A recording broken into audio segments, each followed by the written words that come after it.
एक बात को हमेशा याद रखो, बाइबल कहती, परमेश्वर कहता, मेरे काम करने और तेरे काम करने में जमीन और आसमान का फर्क है। तेरी सोच में और मेरी सोच में जमीन और आसमान का फर्क है। मैं आपको श्योरिटी देता हूं, अगर आप पवित्रताई में हैं, अगर आप प्रेयर में हैं, अगर आप बोते हैं, अगर आप अच्छे क्रिश्चियन हैं, आप हो सकता है डिब्बे में बंद हो, लेकिन ग्रो आप कर रहे हैं। एक टाइम वो आएगा, वो डिब्बे को तोड़ देगा और आपको लॉन्च कर देगा जहां उसने आपको लॉन्च करने के लिए सोचा हुआ है। और आमीन ऊंचा चाहिए। मैंने कहा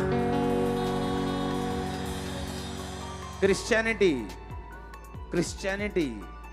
ये एक शॉर्ट सब्जेक्ट नहीं है, ये कोई हीलिंग लेने का स्थान नहीं है। क्रिश्चियनिटी एक हीलिंग डिलीवरेंस लेने का एक जरिया नहीं है। जब आप क्रिश्चियनिटी में आते हैं, आपको सोच के रखना है, परमेश्वर आपके वंशों तक के बारे में सोचता है। उसने आपके वंशों के हिसाब से आपको प्लान किया है। आपको बिलीव करना होगा परमेश्वर के प्लानिंग के ऊपर, आपको विश्वास करना होगा उसकी योजनाओं के ऊपर। अगर लाजर को परमेश्वर चंगा कर देता तो उसे जिंदा कभी ना करता। बाइबल कहती है जब लाजर जिंदा किया गया तो बहुत से लोगों ने, यहूदी लोगों ने, जो यहोवा को मानते थे लेकिन जीसस को नहीं मानते थे, यीशु मसीह के ऊपर विश्वास किया।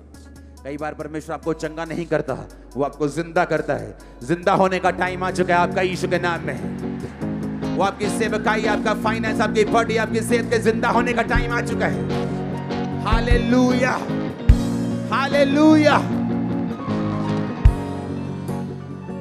आप तैयार है ग्रेस को हासिल करने के लिए? उस ग्रेस को जाकर पालना है, उसको खिलाना है, उसको ग्रो करना है, उसको करप्ट नहीं होने देना। आपका बॉयफ्रेंड उसे करप्ट कर सकता है, आपकी गर्लफ्रेंड उसे करप्ट कर सकती है। वो करप्ट हो सकती, वो खत्म हो सकती, वो फिनिश हो सकती।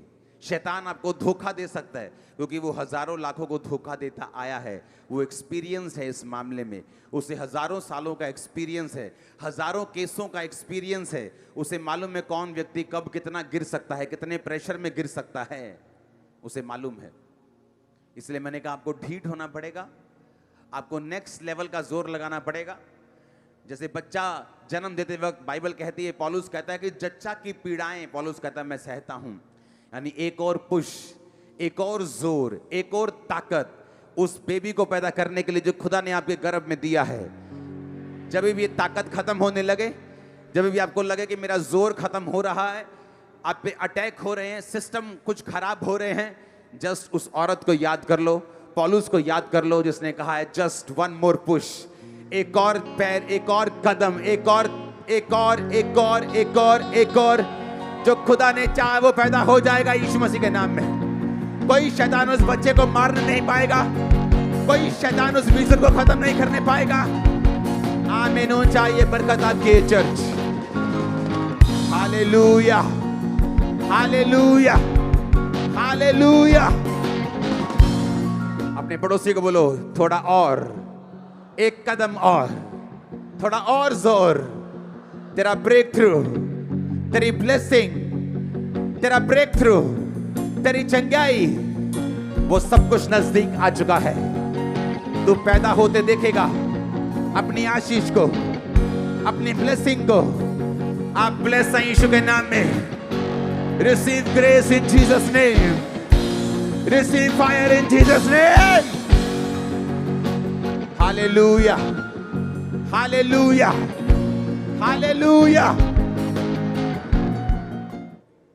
मैं आपको बता रहा हूं, प्रैक्टिकली चर्च में आना बहुत इंपॉर्टेंट है।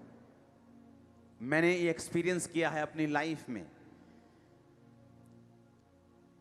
एक विश्वासी के रूप में मैंने एक्सपीरियंस किया है कि जब चर्च में आना और ग्रेस को लेना, रिसीव करना, मसीह को लेना, रिसीव करना, रोज रोज जिम जाने के बराबर है। आप 2 दिन जिम जाके बॉडी बिल्डर नहीं बन सकते, आपको रोज जाना पड़ता है। आपको मिस नहीं करना, दिल नहीं कर रहा, मिस नहीं करना। ये नहीं खाना, वो नहीं खाना, ये नहीं करना, वो नहीं करना। और आपको एक नियम बनाना पड़ता है। स्पिरिचुअल लाइफ एक इसी तरह से काम करती है। आप ग्रेस को हासिल करते हैं, आप ले हैंड को हासिल करते हैं, वो जस्ट आप स्पिरिचुअल बॉडी को डेवलप कर रहे हैं। जब एक आदमी अपनी बॉडी को डेवलप कर लेता है एक लेवल तक, उसके बाद उसकी महिमा होनी शुरू होती, उसकी प्रशंसा होनी शुरू होती।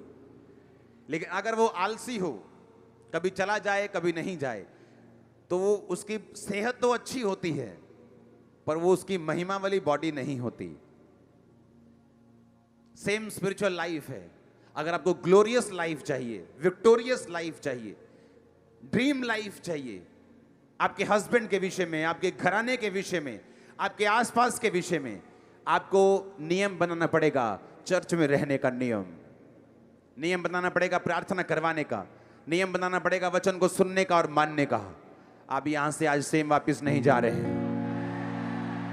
अपने हाथों को उठाओ। Thank you Jesus.